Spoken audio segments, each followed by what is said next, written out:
My name is Joe O'Brien. Hello, my name is Joe O'Brien. I am a rising 2L at the University of Illinois College of Law, And I'm Noah Brunner. I am also a rising 2L at the University of Wisconsin Law School.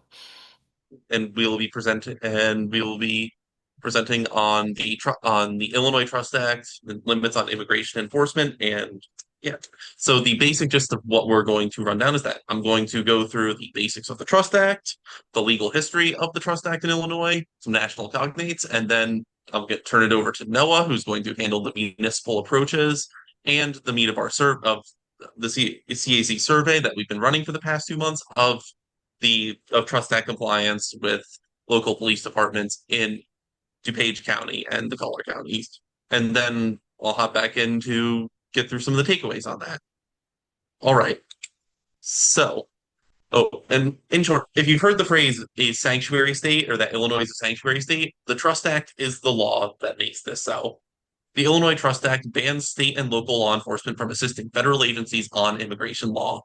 Uh, and what does that mean in practice? It means that law enforcement is prohibited from a number of things, including detaining or continuing to detain an individual solely on the basis of an immigration detainer or civil immigration warrant, or otherwise comply with an immigration detainer or civil immigration warrant. They cannot stop, arrest, search, detain, or continue to detain an individual solely on that individual's citizenship or immigration status. They can't inquire about or investigate the citizenship, immigration status, or place of birth of an individual in custody or otherwise stopped and detained.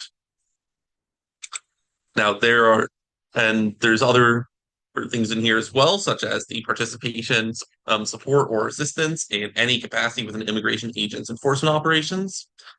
They can't give immigration agents access to any individual in law enforcement custody or transfer them into immigration agency custody. They can't provide information in response to an immigration agent's inquiry or request for information regarding an individual in the agency's custody. And that is as the rundown of the prohibitions in this law. However, for law enforcement agencies are not just as restrained by this law, but they also have specific requirements, such as that they are required to provide guidance to their officers on compliance with the act. And additionally, they are required to provide annual reports to the Illinois Attorney General's office on their contacts with federal immigration agencies like DHS, ICE, or CBP. And failure to comply with any of this might result in an investigation from the Attorney General's office or even a state lawsuit against the violating department. There are some exceptions, though. This is not, in most cases, this prohibition holds. The Trust Act does allow local and state law enforcement to assist federal immigration agencies, specifically when presented with a federal criminal warrant or otherwise required by federal law. They are also not specifically precluded from providing information otherwise available to the general public, such as public records available through FOIA, to immigration agencies. So if ICE submits a FOIA request, they can't reject it on Trust Act grounds. Beyond this, the Act also states it is not designed to impede a law enforcement official from otherwise executing their duties and investigating violations of criminal law and cooperating in such investigations with federal and other law enforcement agencies. Now, I've mentioned civil and criminal immigration warrants. There is a distinction here, and the Trust Act does make very relevant. The civil immigration warrant is issued by a federal agency, such as ICE or CBP, and it's signed off on by a federal officer. It does not allow officers to enter private places, such as a home, but it does allow them to arrest someone in public or in private if allowed to enter. A different civil search warrant, that's called a Blackie's warrant, can also be issued by a magistrate or judge to allow immigration officers to search work sites. Now, a criminal immigration warrant, that would be one issued by a court and signed by a judge or magistrate, and it's issued when there's probable cause that a crime has been committed. So basically, the criminal immigration warrant, they can work with ICE, CBP, DHS during that, but a civil immigration warrant, they cannot. So beyond this, and now getting into the legality of it, of course, because it's tied to there's been a lot of national discussion over sanctuary policies, and Illinois being a sanctuary state means that this discussion has come to Illinois. And in particular, the Illinois Trust Act was enacted in 2017, and since then it has been challenged in federal court twice. The first time is Prim v. Raoul in 2021, where a coalition of Illinois County sheriffs who disagreed with the law sued the state attorney general. This case was later dismissed. And then the United States v. Illinois in 2025, the federal government sued the state of Illinois and city of Chicago. This case was also dismissed. The parties challenging the Trust Act in these cases, though, allege that it intrudes on federal immigration authority as the Supreme Court interprets it. How does the Supreme Court interpret federal immigration authority? That goes into that the governing case law for this would be United States v. Arizona from 2012 at the moment, where the Supreme Court of the United States decided that Arizona's various policies that granted state and local law enforcement additional immigration powers, the ability to request papers, things of that nature, and many of these powers were found to be unconstitutional. The specific rationale being that if immigration is a federal domain, then a state can't alter immigration policy. The nation has to have one immigration policy. And in this case, there are 17 other states that possess similar sanctuary state laws. Illinois enacted it in the Trust Act in 2017, and at that point, California and Connecticut already enacted laws with similar functions and stated goals. And California is especially relevant because as their Trust Act was challenged in 2019 in United States v. California. This case was not dismissed. This was brought to the Ninth Circuit Court of Appeals, who ruled in favor of California's law. They specifically said that SB 24, that's the California Trust Act, does not directly conflict with any obligations that the INA or other federal statutes impose on state or local governments because federal law does not actually mandate any state action. So what they're saying is that it's distinguished from the Arizona laws, which granted additional immigration authorities to state and local law enforcement, because in this instance, there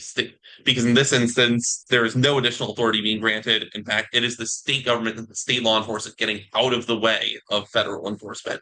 Critics have stated that they believe their duty is to uphold federal law over state law, additionally, aside from the immigration powers argument. In both Prim v. Raoul and United States v. Illinois, this argument was raised by the sheriffs and the federal government, respectively, against Illinois. And Capital News in Illinois did a survey of the county sheriffs of Illinois, and out of the 25% of sheriffs that responded to the survey, 3 of them stated their direct opposition to the law and that they would comply with ICE if they received a request. And those sheriffs have stated to Capital News that they believed that their duty was to uphold federal law over state law. So this is a relevant distinction for when it comes to compliance with the Trust Act. However, under the anti-commandeering doctrine, and as the Supreme Court is described it, this is also not the case. In particular, Prince v. United States, it's dealt with state and local police officers being compelled to enforce federal gun laws via administering background checks, and the Supreme Court said it is an essential attribute of the state's retained sovereignty that they remain independent and autonomous within their proper sphere of authority. In this case, anything compelling state and local police to act in line with federal law would not be constitutional under this interpretation. And it is precedential that the federal government just cannot compel state and local law enforcement to enforce federal laws. So the Trust Act is been upheld and has been dismissed in federal court in Illinois twice now. And I'm going to turn it over to Noah to discuss the specific municipal responses. Thank you, Joe. So we've talked a lot about the Trust Act on a national stage and a state stage. I'm going to pull us down to the municipal perspective in DuPage County and describe some ordinances that affect immigration enforcement and go along with the Trust Act that you might see in your own city or village. So one of the most common ordinances that place barriers on ICE and DHS affecting immigration enforcement in municipalities are these property limiting ordinances. What these basically do is the municipality states that ICE or DHS cannot use municipal owned property for immigration enforcement activities such as staging raids into surrounding buildings or using municipal property to transfer or process arrestees. And to that extent, what these ordinances require is or municipal employees to erect signage stating that no, these areas cannot be used for immigration enforcement, and in some cases actually put up physical barriers to prevent ICE or DHS from using those spaces. It also directs city employees to document ICE and DHS using the village property. So if an employee is out and about and they see a raid or a staging area being used in a municipal owned area, then they go back to their municipality, they report that to uh, the body in charge of taking those reports, and then usually the municipality will direct that to the state in some way. So some municipalities that already have these types of ordinances is Aurora, Naperville, Downers Grove, West Chicago, Batavia, and Villa Park. Cook County has a similar legislation like this that prevents ICE from using county-owned property. So just that municipal property limiting ordinances on a county scale. There's also these welcoming ordinances that are very common, which is just a general statement from the municipality saying we accept all people of all races, all genders, nationalities, and immigration statuses. Just showing the myriad groups that could be in a municipality that they are welcome there. And in this case, this next example is a general order from the Naperville Police Department. So usually during the height of Operation Midway Blitz, which is the Trump administration's crackdown of immigration enforcement in the Chicago area last year, municipal police departments made statements stating to the community that we adhere to the Trust Act. If you call us, even if you are an illegal immigrant or you have complications with your immigration status, we will still assist you. But this is the only example that I found from one of these municipal police departments actually formally stating in a general order their compliance with the Trust Act. So pretty interesting there from Naperville. And finally, DuPage County adopted this resolution supporting due process and a fair path to citizenship that just affirms constitutional protections and due process for all people in DuPage County. Next. Another big requirement under the Trust Act was brought about by the Way Forward Act amendment in 2021, signed by Governor Pritzker. And what this amendment did was place that requirement that state and local law enforcement agencies have to submit these annual reports to the Illinois Attorney General Office.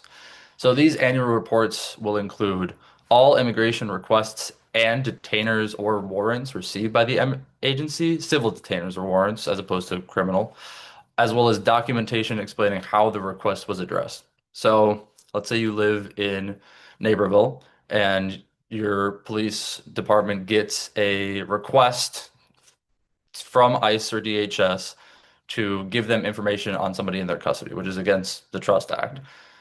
The Naperville Police Department would have to report later to the Illinois Attorney General's office by March 1st of every year how they responded to that request and when they got it and who it was from and other information such as that.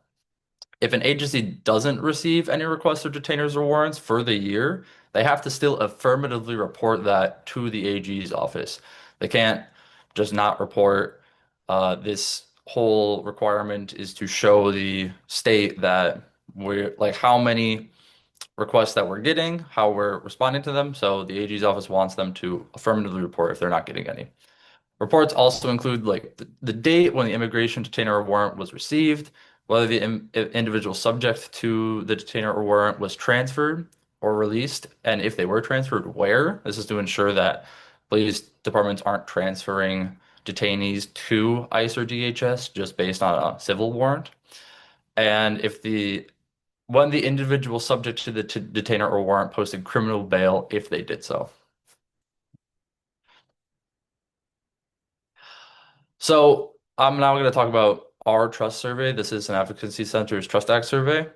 And this is what Joe and I worked on for most of our time at the center. We distributed a survey to 38 municipalities in DuPage County, as well as 5 sheriff's offices in the collar counties. And the survey was distributed first through us calling these police departments and asking them if they would like to voluntarily answer and send us back their information. as well as police emails or emails to the police departments and FOIA requests to these police departments for their Way Forward Act data. As of this presentation, all of the municipalities and three of the sheriff's offices responded to our survey in some way. That doesn't mean that we got data from them. They've just sent us a call back or email back or something of that nature. We've received data from 31 departments, and that includes some sheriff's offices. So this is just a breakdown of our survey questions in broad strokes. I put them in three separate categories. So the first one, and the one that we were the most interested in, was how these state and law enforcement agencies were interacting with immigration agents and their adherence to the Trust Act. So the big questions that we were looking at were how many requests from ICE or DHS did you receive in 2025? And how many civil immigration detainers or warrants did you receive from ICE or DHS in 2025? Trying to get at the meat of how often are these law enforcement agencies interacting with federal immigration enforcement. We also asked general questions on Trust Act requirements, such as if the department has routine training for officers under the Trust Act, and if their department tracks interactions with immigrants who might be undocumented, which is not allowed under Trust Act requirements.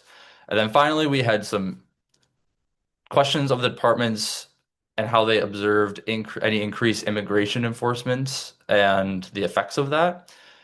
And these looked like, has ICE activity required your department to use additional personnel or resources or required additional financial costs to your department?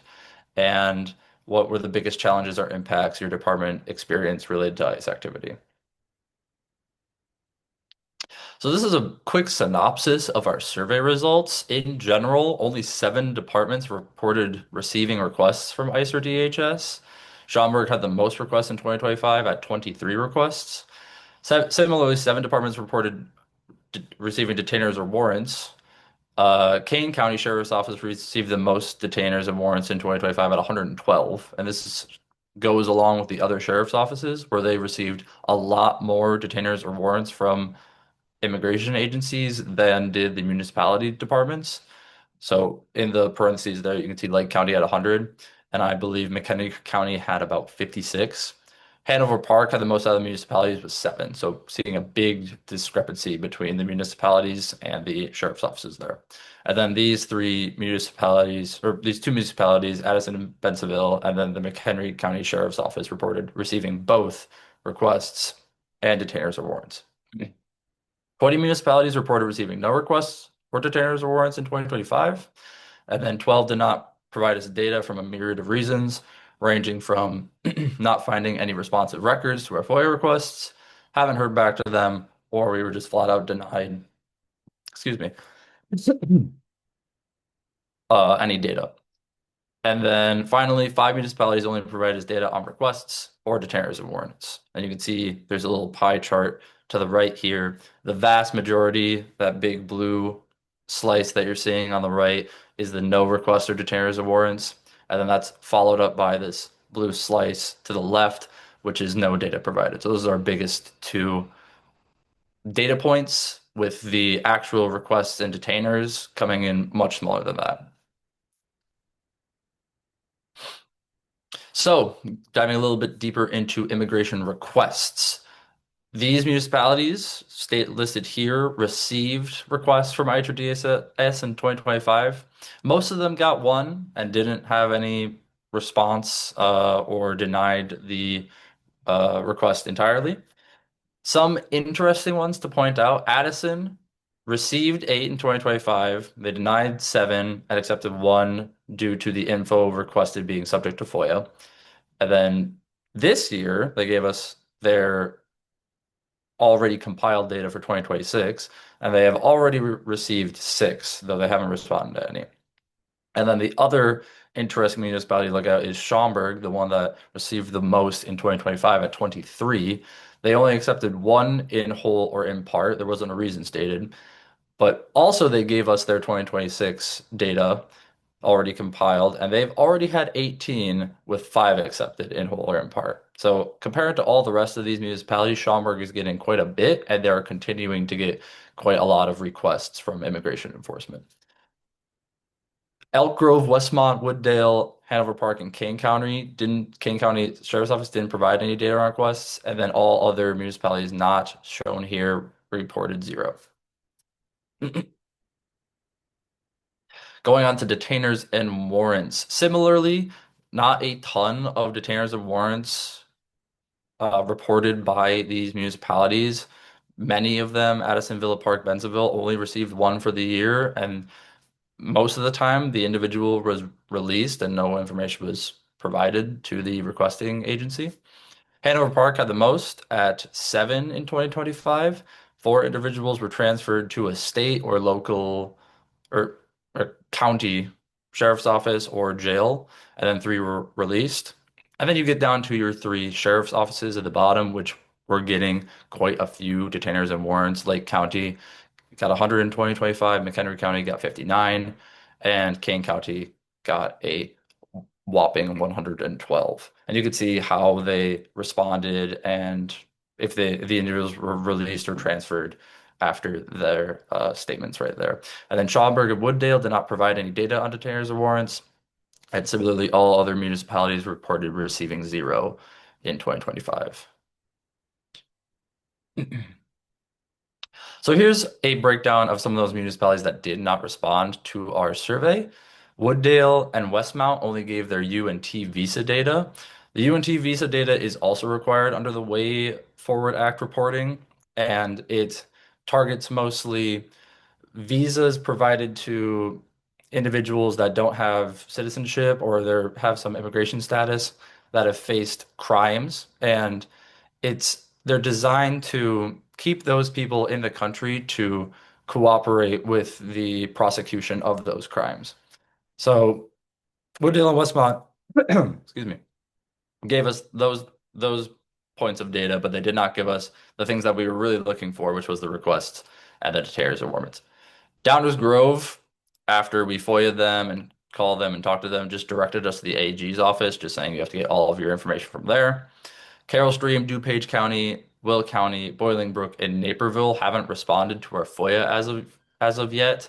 Naperville did extend its timeline to the 30th, but as the time of this recording, that has passed. So we still have not heard from them.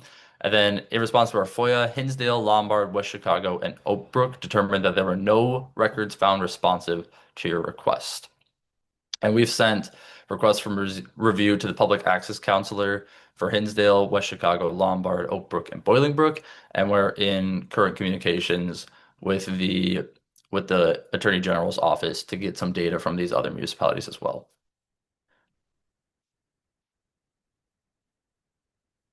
This is just some local PD's response policies that were sent to us in response to the survey. You could read through these by yourself, but they mainly just say, yes, we cannot assist local law enforcement, or local law enforcement cannot assist immigration enforcement generally because of the Trust Act. And that's what most of these state. I just want to put these up here so you could see specifically what your municipality is saying if you live in one of these places.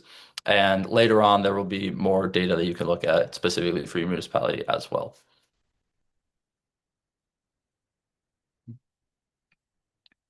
Villa Park's written policy I thought was a bit interesting because when you look at their ordinances and their statements during Operation Midway Blitz, they seem very pro-immigration and anti-immigration enforcement, adhering to the Trust Act. They have one of these property limiting ordinances. Theirs is actually pretty stringent. It also requires ICE agents to not cover their face when they're doing their activities and also to show a badge. So very good from the municipal standpoint, but this was their written policy that they gave us in response to the survey. I'm just going to read a few lines. An officer who has a reasonable suspicion that an individual already lawfully contacted or detained has committed a criminal violation of federal immigration law may detain the person for a reasonable period of time in order to contact federal immigration officers or officials to verify whether an immigration violation is of a federal or a criminal type. So That language is, if not directly opposed to what the Trust Act states, is against the spirit of what the Trust Act tries to do. As Joe said before, the Trust Act is trying to push all of the power of immigration enforcement to the federal government. The state does not want any part in assisting that unless it's of a criminal nature. This written policy gives the power to a Villa Park police officer if they have a suspicion that an individual may have committed a criminal violation, to then reach out to ICE or DHS to contact them to make sure. And you might think that this should be fine. This is how the justice system should work.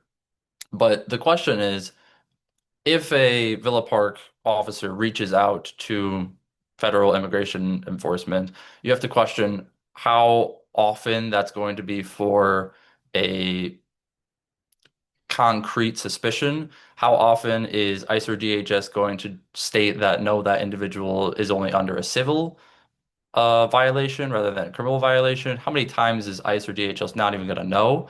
And in reaching out, the police officer will be giving some information to ICE or DHS just in the act of reaching out. So there's a lot of things to untangle with this policy. And it just a specific example of a municipality in DuPage that may be towing the line a little bit on the Trust Act. You go next, Joe. Here is some of these municipalities that got back to us and confirmed that they had Trust Act training for their officers. Batavia, Darien, Clarendon Hills, Wayne, Villa Park, Elmhurst, and Willowbrook all said that they have these annual training or at least some training on the Trust Act for its officers. This is good, but this is a pretty small list out of a uh, 38 municipalities in DuPage County. So take that as you will. And then just some last minute results of the final questions. There was a generated lack of dedicated Trust Act officers. Usually, when we ask this question, we were directed to the chief of police or a supervisor or something to that manner. No department stated that they tracked interactions with undocumented immigrants, so that's good on all of them. No department spoke to challenges in implementing the Trust Act, changes in 911 calls due to increased immigration enforcement, or additional personnel resources or financial costs due to increased immigration enforcement. And then, yet again, this is just some reporting delays and issues that we faced during this. So Bolingbrook went over FOIA, Naperville's over FOIA as now at this point, and that's the list of the municipalities that didn't fully answer or comply with FOIA requirements. And then this QR code on the right will direct you to our folder that contains all of the data information that we have received from these municipalities in researching and executing this survey. So you can go in there, you can scan and see your own municipality and how they responded to this and get a better picture on how they're adhering to the Trust Act and interacting with ICE and DHS. And I'm going to pass it back over to Joe for the takeaways. Great. Thanks, Noah. So, yeah, taking these survey results at face value, DuPage municipalities are overall in compliance with the Trust Act and the Way Forward Act requirements. A lot of these municipalities did not receive any requests for detainers or warrants from Immigration Enforcement 2025. Those that did receive requests have high rates of denial or non-response. And most municipalities did provide their Way Forward Act compliance data when it was requested of them.